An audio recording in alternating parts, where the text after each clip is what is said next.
Christina sat by the window, watching the rain fall slowly. The drops tapped gently on the glass, like memories asking to be let in. She held a warm cup of tea in her hand, but the warmth didn't reach her heart. It hadn't in years. Her fingers trembled slightly as she touched the old photograph lying on the table beside her. A man smiled back at her from the picture. Johnson. His eyes, deep and kind, held so much love. The kind of love that stayed with you, even after he was gone. Christina whispered his name, and the sound of it felt like a ghost brushing past her lips. She closed her eyes, leaning her head against the cold glass. This was their anniversary. 15 years since he walked into her life. 10 years since he walked out, not by choice, but by fate. Back then, Christina was different. She wore short red dresses, lipstick the color of wine, and laughter like perfume. She had dreams, big and wild, and didn't believe in waiting for life to happen. She chased it. She wasn't searching for love. She was searching for meaning. Johnson was the quiet type. He read books about stars and wrote poems on napkins. He didn't chase anything. He waited. He observed. He fell in love quietly, like petals falling in the wind. They met in a bookstore. Christina had walked in with the wrong kind of confidence, asking loudly if they had any books on real life. Johnson was standing near the poetry shelf. He smiled, then offered her a book of Pablo Neruda poems. "This is about real life," he said, his voice soft. She laughed, loud and amused. "Poems, please." But she took the book. She didn't read it that night, but she remembered the way his eyes didn't judge her. They just saw her, and somehow, that stayed. Their love didn't explode like fire. It was a slow burn. A friendship that turned into late-night walks, hands brushing against each other but not quite touching. Then came shared secrets, glances across crowded rooms, and finally, the moment he kissed her under a streetlight when it was just starting to snow. Johnson loved her completely. He saw through her layers. Behind her charm, her boldness, her laughter, he saw the girl who feared being alone. He saw the girl who believed she had to be beautiful to be loved. "Christina," he told her once, holding her face in his hands, "your sex appeal is not what pulls me in.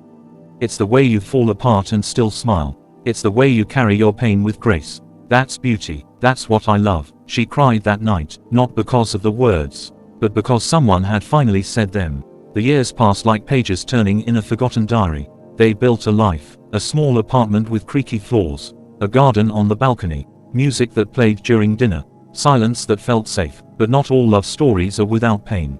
Christina couldn't have children. She had known for years but never said it. When Johnson found out, he said nothing. He only hugged her, tightly, as if trying to take away her shame.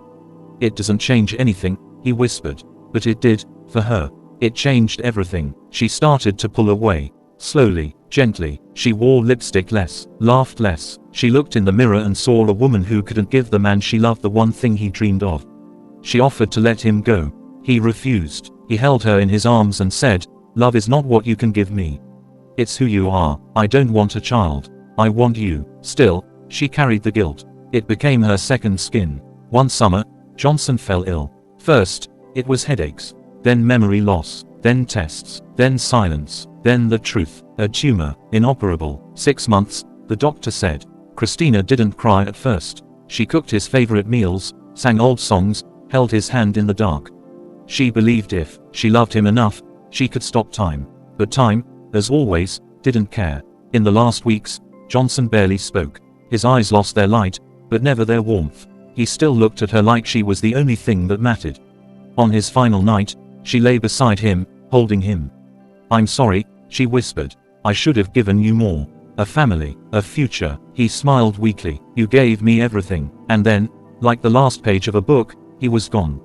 Years passed. The world moved on. Christina did not. She never loved again. She never wanted to. People often said she was still beautiful, that she had this appeal. Something about her made people look twice. Maybe it was the way she walked, or the quiet sadness in her eyes.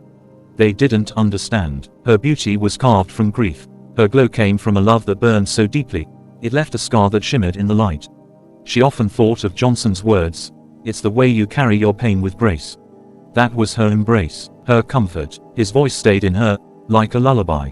Christina knew now, sex appeal wasn't in the way she moved, or dressed, or smiled. It was in the way she survived. In the way she kept loving long after he was gone. In the way she woke up each day and whispered his name, like a prayer. Tonight, the rain still fell.